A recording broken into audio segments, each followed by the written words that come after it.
Hello vlog, welcome to my road trip. Hello guys, ayan, dito tayo ngayon sa may area.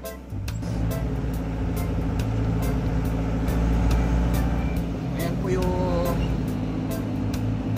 toll gate nila dito. Bagong open na toll gate to. Ayan po guys, maraming salamat po. Hello mga kabulok, ayan, bibigay naman tayo ng south area. Tapos pupunta tayo ng Cavite o MCX. Ito po ang tamang pasok ng ito po yung entry.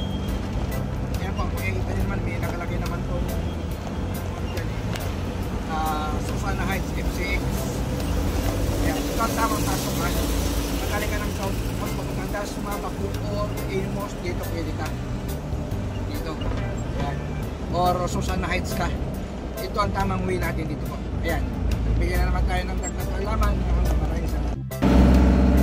Ayan, nandito na tayo sa may MCX. Ayan po, MCX Tanghari, keep right. Kanan po tayo, kanan. Yung dito po banda, yung dyan banda, pa Susana Heights po yan. Ayan, dito tayo sa kanan. Kung papunta ka ng Amos, Bacoor, Dasma, sa Cavite area, so po ito. Tama po ito yung pinasulang natin. Ayan po, tatandaan nyo lagi,